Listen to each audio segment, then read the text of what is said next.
This is a UC San Diego Blinkcast.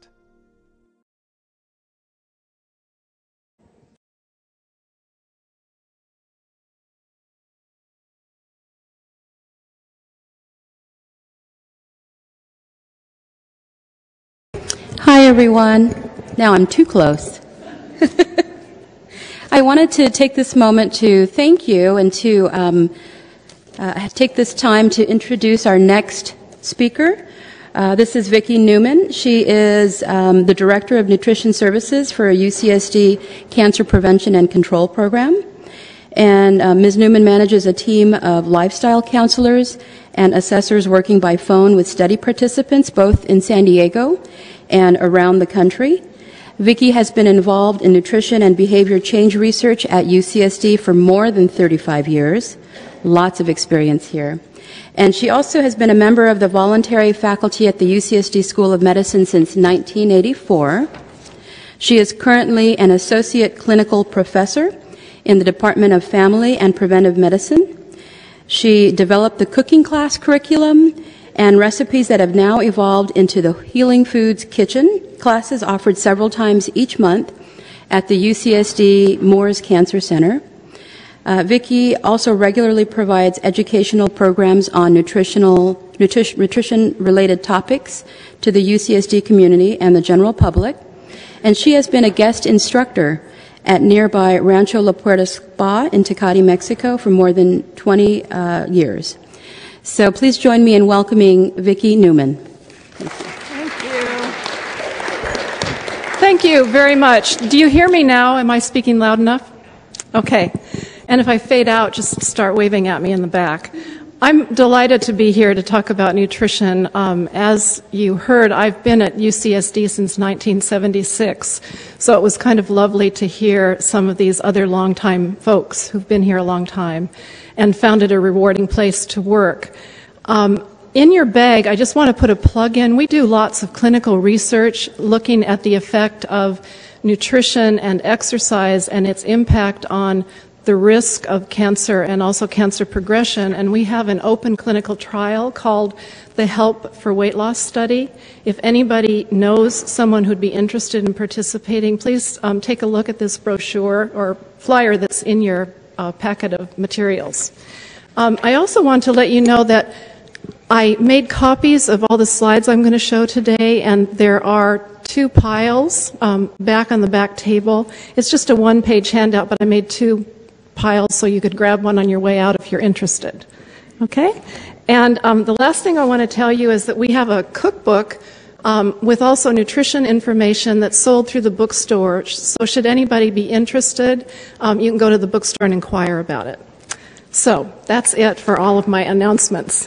Okay? And now we'll move on. So as I have thought about nutrition more and more, and you all know that there's so much said about diet and nutrition in the popular press and also in the scientific literature, more and more it's kind of evolving to me to have some bottom line concepts. And one of the ones that's really been coming through to me recently is this whole concept of the importance of circulation. And circulation equals energy equals life. And diet and exercise really play this very synergistic role in this whole circulation, energy, life issue. Can I have the next slide? This is challenging too because I can't see my slides. So when I started out working in perinatal nutrition years ago in the primary care center, and I moved to the cancer center in 1995. We did the Women's Healthy Eating and Living study, and we were very focused on diet, and we weren't as focused on exercise. But what we're seeing in the literature is the synergy between the two. And if you think about the importance of exercise in keeping the cardiovascular system optimally functioning, that really is super important to get the nutrients out to our cells and then get the waste material, back out of the cells. And the other part of circulation that's really important, and dietitians like me think a lot about, is the whole issue of fiber and gastrointestinal health, which also plays a role in moving toxins out. So I'm going to focus on fat and fiber, just to give you kind of my latest thoughts on that. Can I have the next slide? So let's start out thinking about fat. When back in 95, we were very focused on minimizing fat and trying to get fat way, way down in terms of preventing cancer. And you certainly heard the same thing when you talked about cardiovascular disease prevention. We have now evolved to a different understanding, and that is more healthy fat in moderate amounts is okay. We don't want to have really no fat in the diet. But more and more we're also thinking about fat as it impacts the flow of blood through our body, if we think about delivering nutrients and taking toxins away. And we also need to think, I think, about environmental contaminants, which end up in especially large land animals that live a long time. So think about beef and lamb, dairy products. It's not like we want to avoid these foods because we believe in moderation in all things, but we do want to cut down on our intake of fats that come from large animals. And that can include actually large fish as well. And so we talk about moving toward eating smaller animals. I'm fond of encouraging sardines because they're inexpensive. They're a great source of those omega-3 fatty acids that we think of as anti-inflammatory and protective. And some of the fish that are very popular, like salmon, if it's farmed, can actually be a fairly significant source of contaminants that aren't good for us in lots of ways, but one is that they probably increase our risk of cancer. And when we want to use, for example, dairy products, if there is an organic version of that, that would be a really good choice to do.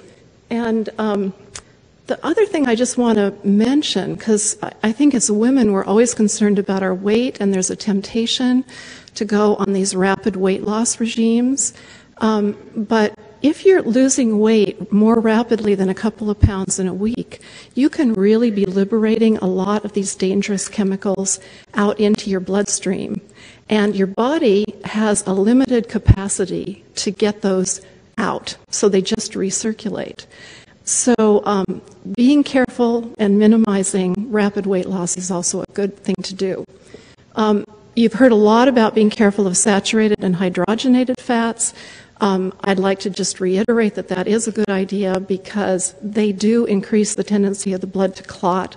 And again, we're talking about keeping that circulation moving. And I guess the last thing is to be aware that rancid fats are really the ones to be most careful of. And I'm sorry to have to say that aged cheeses, which we love because they taste delicious, and I think as women, because we've been very focused on calcium, and we think of cheese as, oh good, I need my calcium today. But I think we need to rethink cheese and think of it as a treat, kind of like we do desserts, and think of it more like the French eat cheese, a little bit with some fruit as a dessert, rather than something that's a main part of our meal. I think we would be healthier as a result. Can I have the next slide?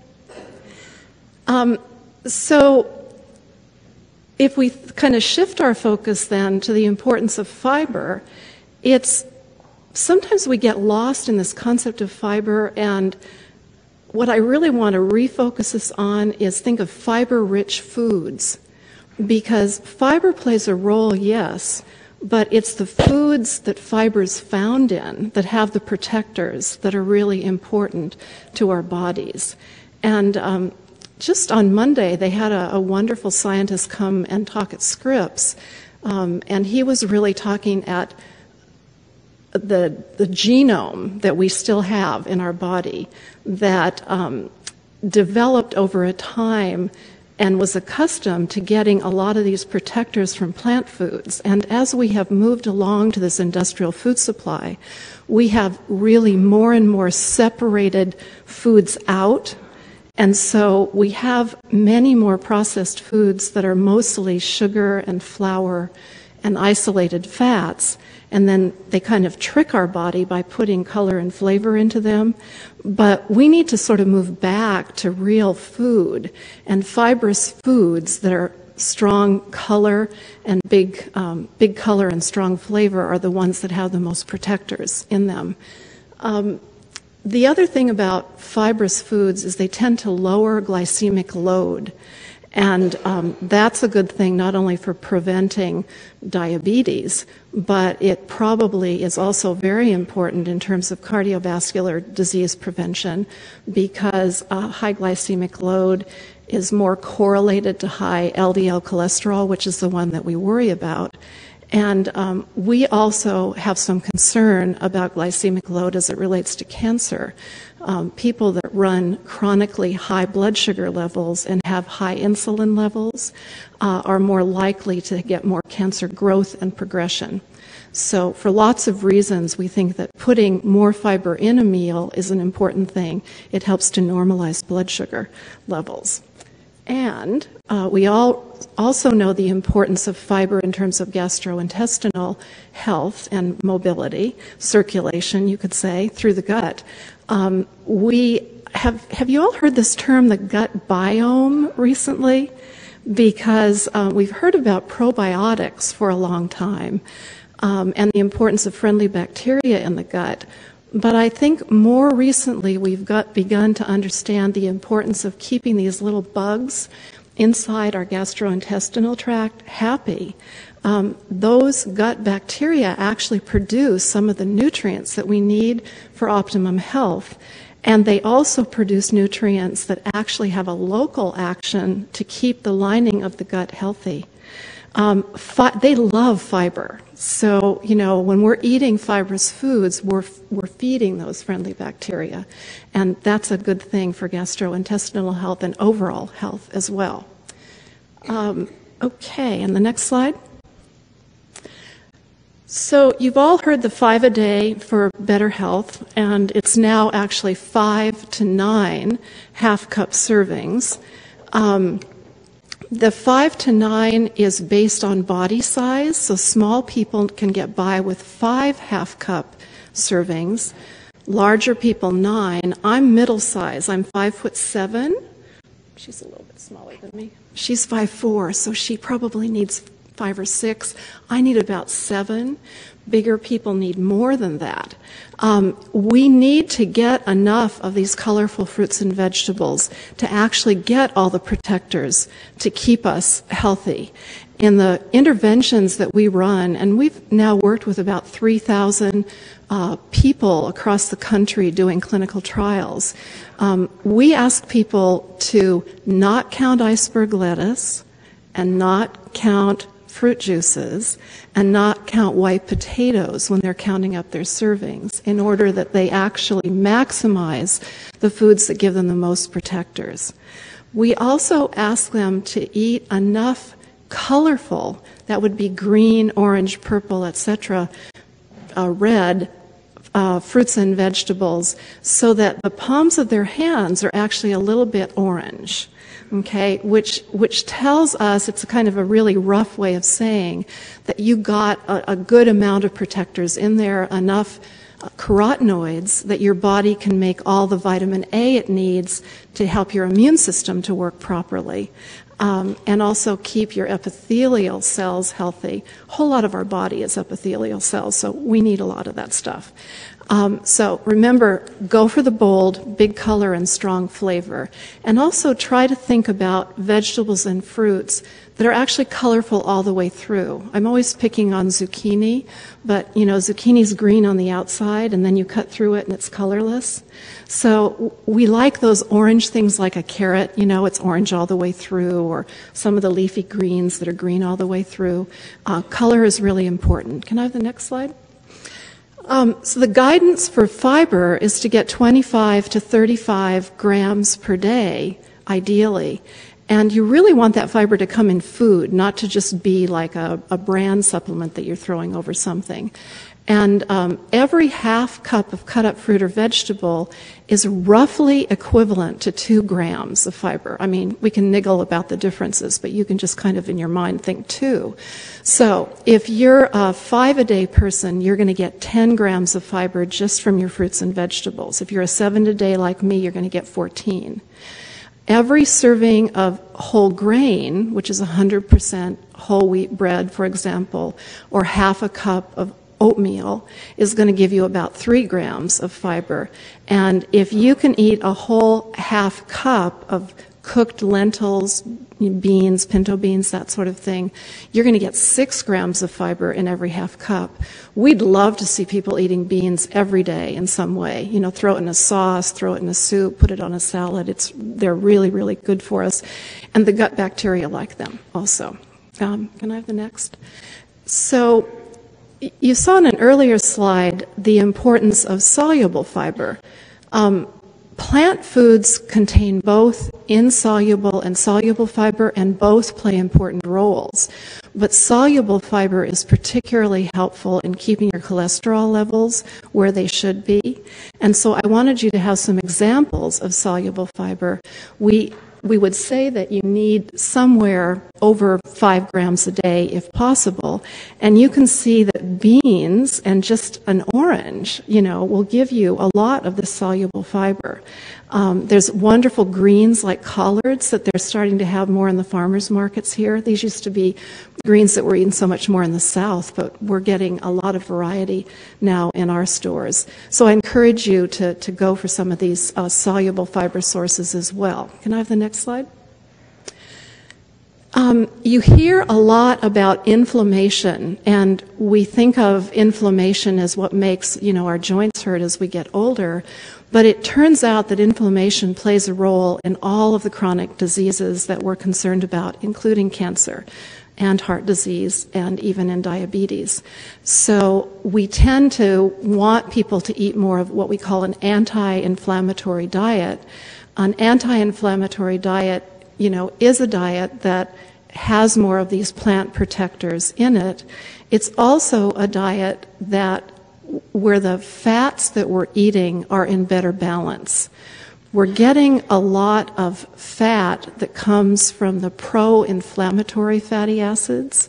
So corn, soy, safflower, sunflower oils, cottonseed, the ones that are in so many of the processed foods, tend to be pro-inflammatory.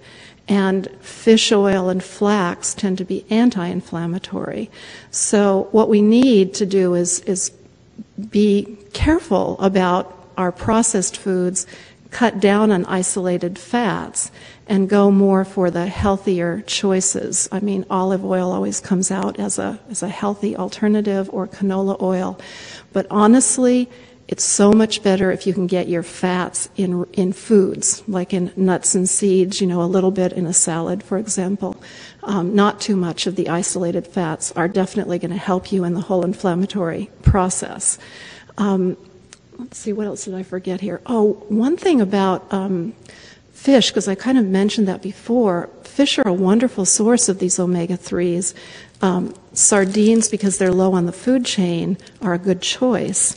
If it's farmed salmon, the EPA actually recommends that we don't have any more than a serving in a month of farmed salmon because of these environmental chemicals that end up in these farmed salmon that is available. So just be a little careful of that.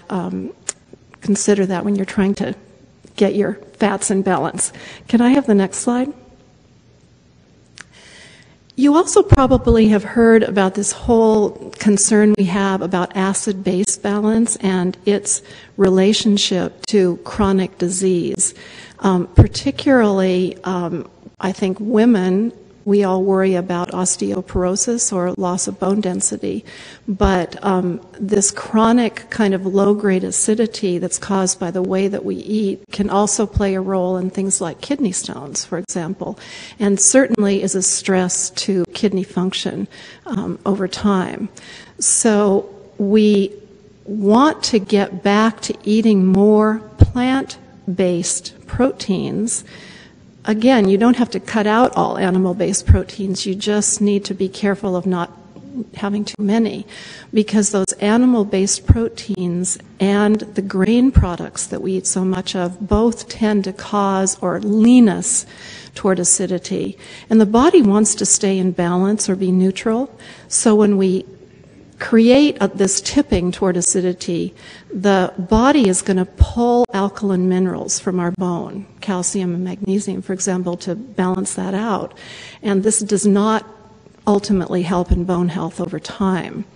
So, okay, I think we need the next slide. The nutrients that are very important to keeping this acid base in balance are alkaline minerals like calcium, magnesium, and also potassium.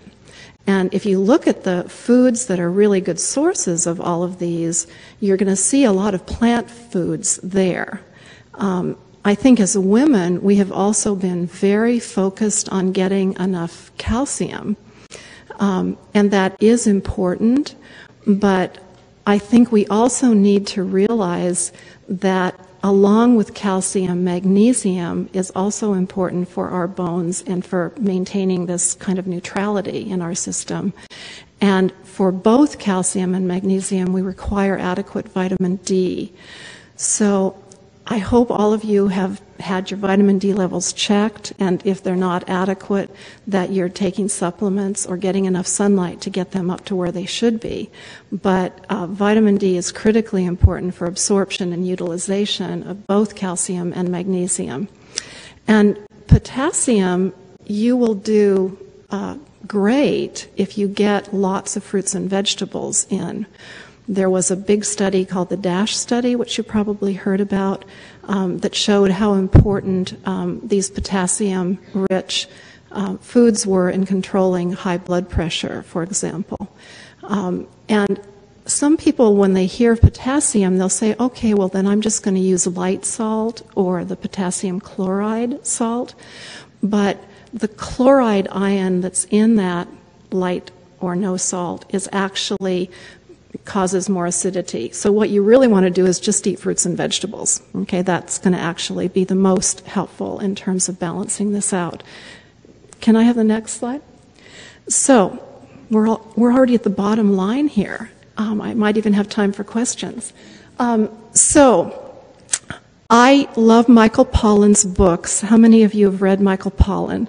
Because if you haven't, he's so worth reading. It's very bottom line and practical information. And if you really want a very simple book to read, he has one called Food Rules, which are not only kind of funny but useful. And I love the fact that he's not a nutritionist. He kind of stands outside of nutrition and doesn't get, I think, lost in all the detail and kind of comes up from all this detail and gives us really helpful things. He ends up saying good nutrition kind of boils down to three basic tenets, and those first three there: eat food, mostly plants, and not too much. So I think that's very good advice. I like to add to that a few additional guidelines. One is to get enough fluid. We're all busy working women, and sometimes we totally forget to drink fluid through the day. So if we go back to that concept of circulation and getting rid of toxins from our body, we need to keep things moving through, and we need to give our body the fluid it needs to keep on getting toxins out. So fluid is important, and actually just water is a great fluid to drink. As somebody working in cancer prevention, I'm a little concerned about plastic containers, so I do caution you to check and read your labels. If it says number 1, for recycling, that little symbol on the bottom, or PETE. It's a safer choice. But honestly, recycled glass is a good idea when you're carrying water around. It's probably a little bit safer. It's an inert substance. And when you're storing food and or warming food in a microwave, please don't do it in plastic, because some of those plasticizers that can be hormone disruptors may come out into your food and not be a great idea for your health over the long haul. So water is important. Eating slower is a really good thing to keep in mind. If we eat slower and chew our food more thoroughly, we give our body a better chance of fully digesting and absorbing the important nutrients that it carries. And I think it also is good to kind of slow us down and to be a little bit mindful. I've already talked about exercise, but I like to say also practice gratitude. We used to say grace before a meal. I think even if you don't do a formal grace, it's just nice to be a little quiet before a meal for a second and just think of what it took to bring that food to you and what potentially that food can do to support your health and well-being. So I think I'll end there, and maybe we can take questions if you have any. Thank you very much.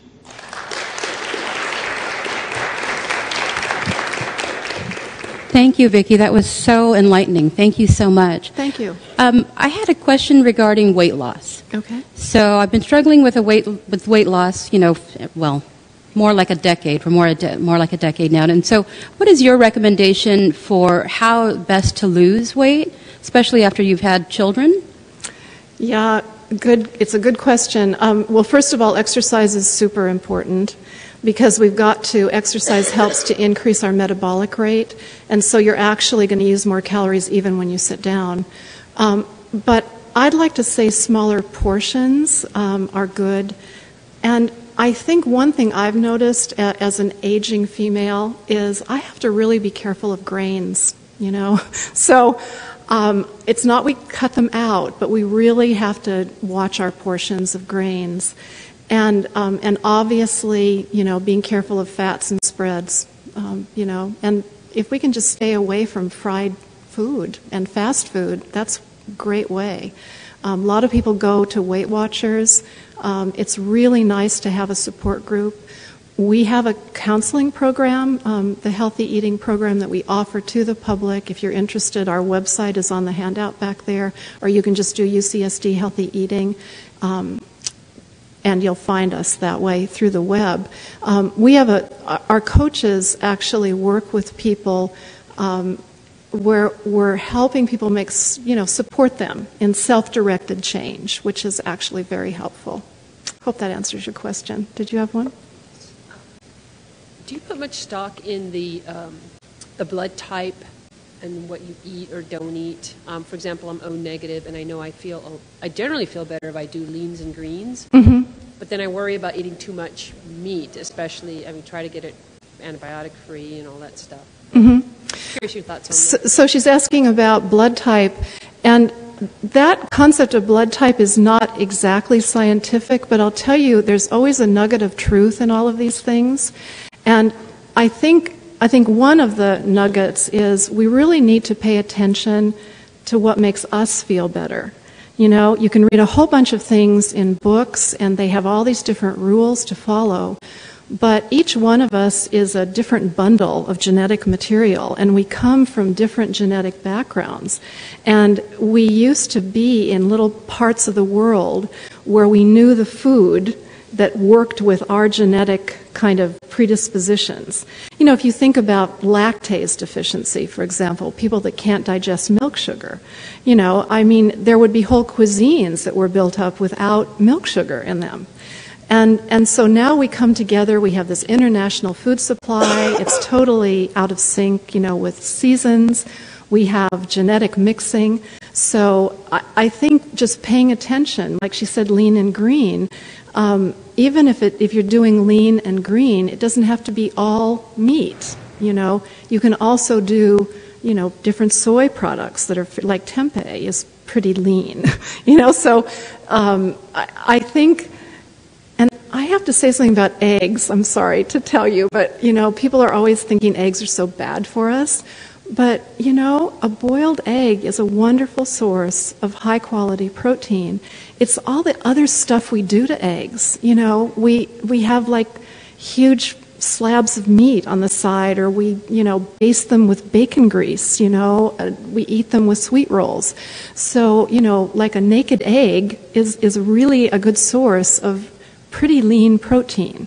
So don't throw your yolks away. There's a very few of us, maybe 30%, that actually have to be very careful of cholesterol in food, and most of the rest of us just have to be more careful of saturated or hardened fats. And those really are what are driving cholesterol levels. So anything else quickly?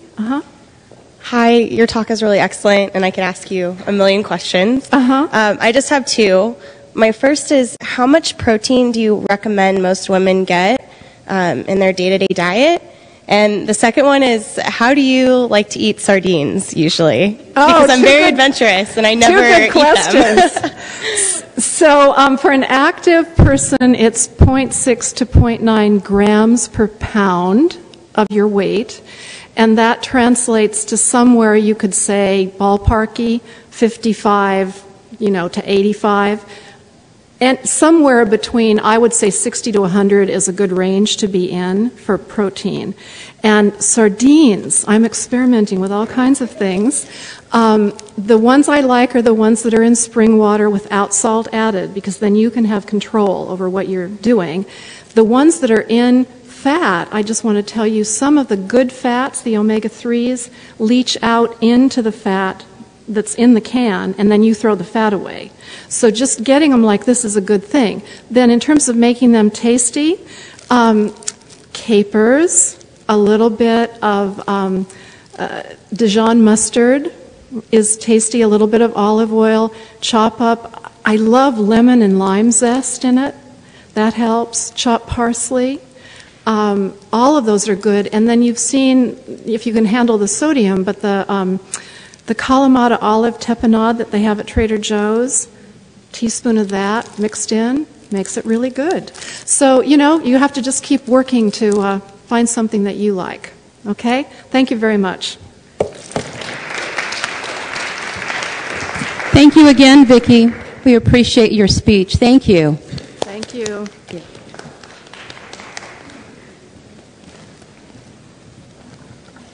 Oh, don't forget the handouts in the back. I'm going to do that right now.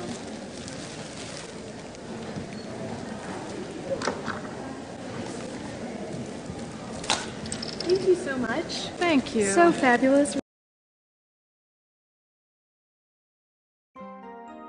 This has been a UC San Diego Blinkcast. For more, visit us online at blinkcast.ucsd.edu.